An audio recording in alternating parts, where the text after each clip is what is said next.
It's great to see you. I was trying to figure out the last time I saw you. It was in Toronto. I do believe it was 4 years ago. And I was trying. Yeah, we were at a Music Counts event together There in you go. Ring, and that's where, yeah, because you posted something on your Instagram, and I was like, oh yeah, that's where we met. Yeah, cool. That's right. It's been a while, but you know what? As I told you then, I'll tell you now. Massive, massive fan of yours. Everything that you've done, groundbreaking. Canadian rock. The women's movement. To me, in a lot of ways, I mean, every era has that women's movement. You were part of an era where you were ushering in women in rock. When you think about all the things that you've done, not just musically, but if I use the word politically too, how does it feel knowing that everything you've done has always been groundbreaking? Wow, that's no one has ever said that to me before, so I'm just like kind of wow. Thank you, thank you. It's nice to get that respect. Yeah, it was. I I guess all I really hope is that because the '80s, let's be honest, I was a kid, did a lot of my growing up in public in the '80s, and that was a really tough era for women, and especially in rock and roll because it was a male dominated industry. It still mostly is, to be honest with you. But for a woman to pick up a guitar and write a bunch of songs and be respected as a songwriter, someone who was involved in their production and all aspects of the career, it was tough. It was a battle because you were sort of battling against the guys in suits, right? And I think if I was able to break a little ground and make it easier for women to pick up guitars and be angry and write songs and have something to say, and be respected for it, I just feel so honored to be part of that, you know? How do you feel? You kind of already mentioned it, but how do you think things are today? I mean, just the year and a half, not just with COVID, but so many things have been changing up with Black Lives Matters and what we've been seeing now with, the indigenous children that, the bodies that were found. I mean, there are so many horrors that have been brought up. And even before all this, too, the women's movement was in full swing, too. How do you feel about all these changes? Is literally, I said a year and a half. I'd say the last 3 years. All of these changes have been happening. How do you feel about the world, the way the world is today because of all these things that have been going on? Well, it's given me a lot to think about and a lot to write about. I have children growing up in this world, right? And I want them to be informed and I want them to grow up with the right perspective on things. So it's given me a lot to write about,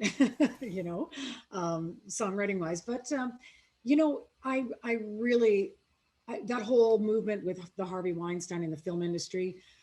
I don't have enough time to get into absolute detail, but I think there needs to be some kind of reckoning within the music industry as well, because that has been, sexism and the whole Me Too thing has been rampant throughout the music industry for years and years, and especially in the field of hard rock and rock and roll. I mean, women are still sexualized in that genre, and it's wrong. And the whole Metal Queen thing was about pushing back against that. It was about taking back our power, right? Um, so I think that still needs to happen. But in terms of equal pay for equal work, and more and more women getting hired into positions of power, I think that that is a change that we are seeing that is really refreshing. um yeah, and the whole indigenous thing in Canada, heartbreaking, absolutely heartbreaking. A little bit of my own personal history many people don't know is that my great grandmother on my father's side was um, a descendant of the Beothuk tribe of indigenous to the island of Newfoundland. And my grandfather had a Métis mother, and she died at 28 from consumption because that was very common with indigenous people back then. And they hit my actual grandfather had to hide the fact that he was part indigenous to not be sent to residential school. Um, because his father remarried right away to a white woman, and they just pretended he was white. And so that is a little bit of history I've been doing some digging into, and it's terrible what happened on the island of Newfoundland as well. I mean, Wikipedia calls it a genocide. So what I think about that whole thing is that it's the whole residential school thing. It's horrendous and it's awful, and it's so good that it's finally being brought to light. But this is like a reckoning that needs to happen all across Canada, in every province, in all areas, because it wasn't just the residential schools, it was everywhere. It is just time for for truth everywhere. So that's, not to get too heavy into it, but yeah, that's what I feel. And said it's been an incredible time too. And just curious too, what I was asking before with Black Lives Matter and what was going on in the U.S. with the election and things that were going there with the senseless killings with with the police and things like that. I mean, what were your thoughts when you were seeing this on CNN, on television, reading it in newspapers, and on social media? Well, it was ah that is that's a loaded question.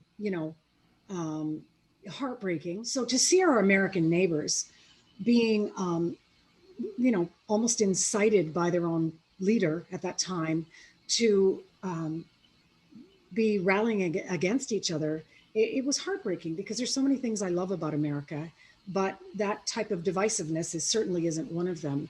And you know, an artist, we're always trying to think of what can we do. Am I gonna write a song about it? Am I gonna do? And so my band and I at the time, we were doing a series of things called Rockin' from Home, and they were like, they're recordings that we all do, and you block into the same room, like throughout COVID. And we thought, what can we do that is just sort of an act of reaching out in a peaceful way? And we did a version of Everyday People by Sly and the Family Stone, because number one, it's one of my favorite songs, but it's about bringing people of all races and cultures together to say we are so much more the same than we are different, right? And so that's what we chose to do as a band, is to put a statement out there. With all of these things happening, how important was it for you to get a new album? Because this is what we're going to talk about. And congratulations on this. How important was it to get an album out? Because I have been saying it for the last year and a half. If there's anything that's going to help bring people together, as you just said, it's music.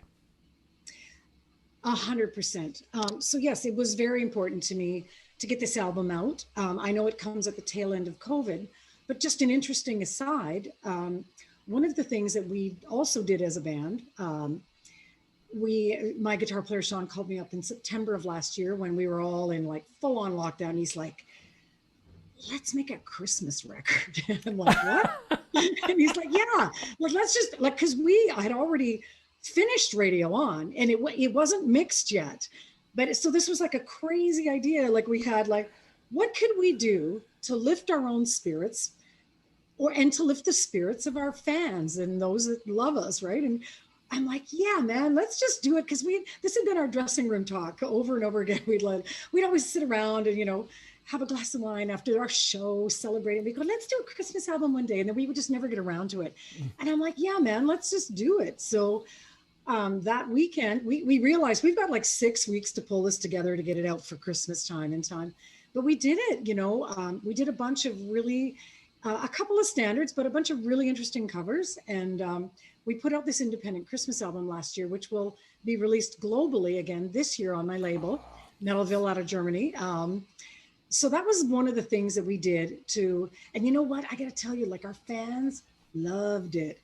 We got flooded with orders, and I got so much positive feedback from people that they said that this was just something to so look forward to, was this Lee Aaron fun Christmas album. And it really did the job. I think number one, it brought us together as a band family and gave us an opportunity to have a project to work on when we couldn't actually be in the same room together, right?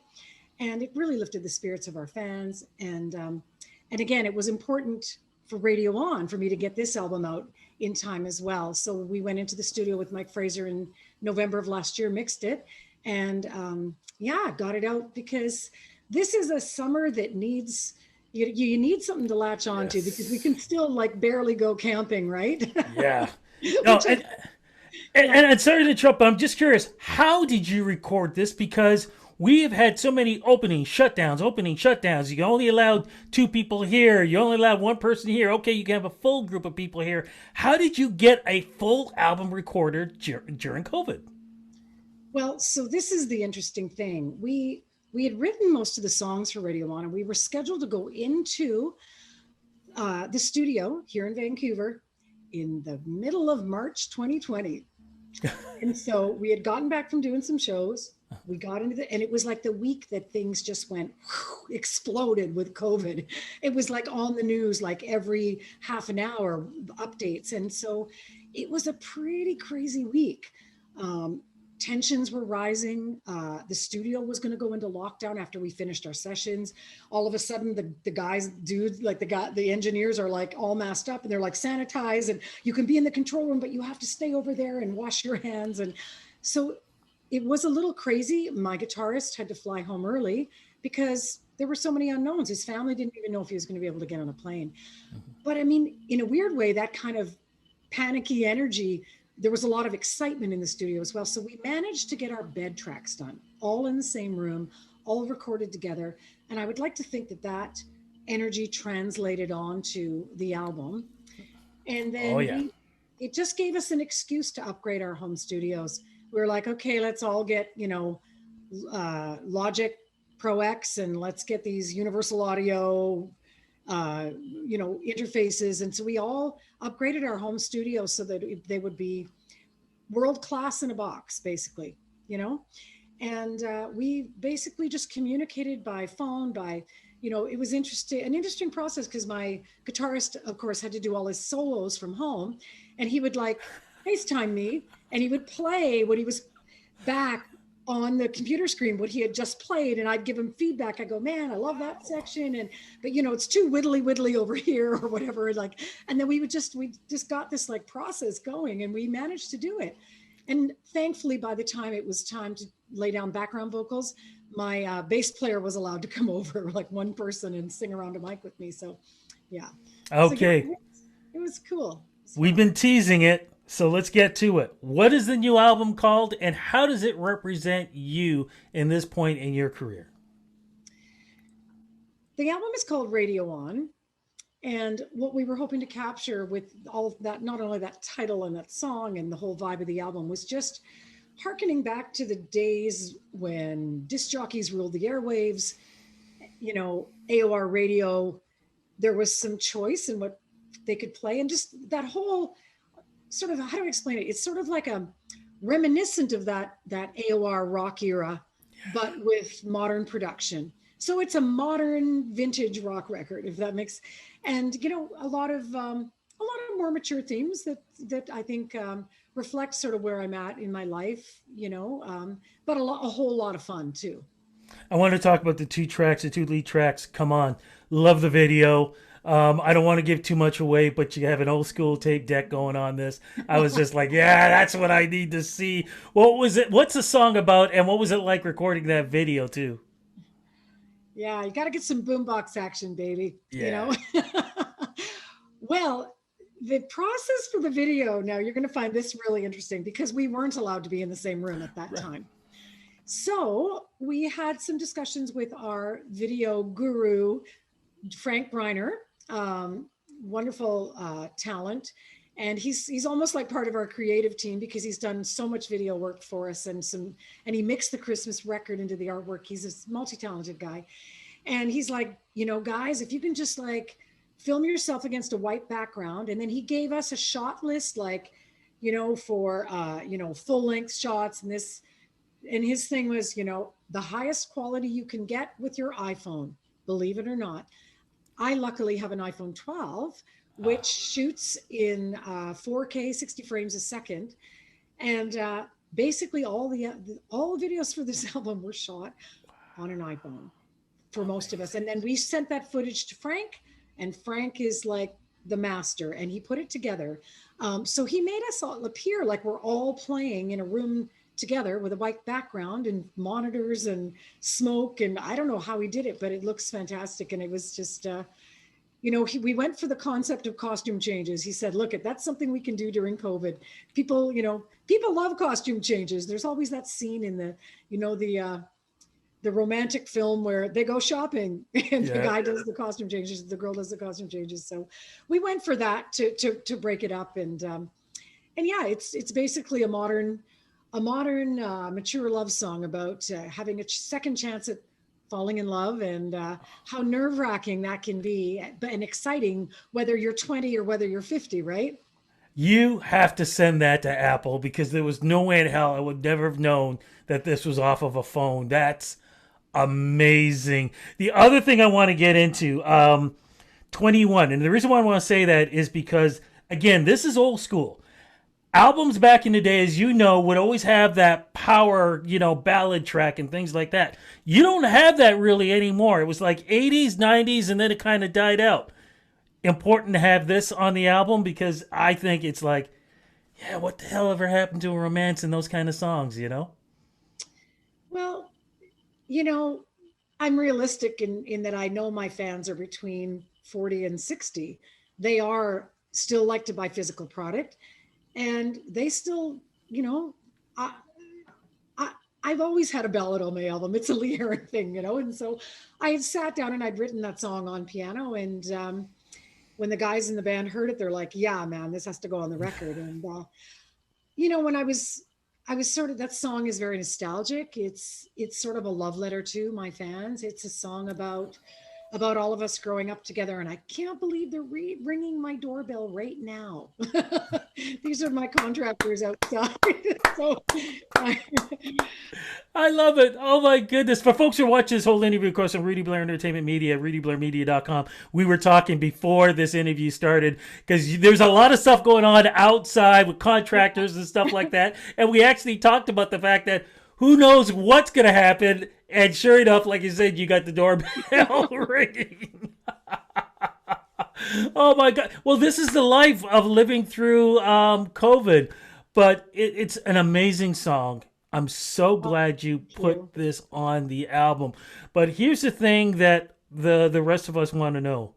When are you going on tour? Will you be on stage somewhere? Are you going to come to Toronto? What's happening?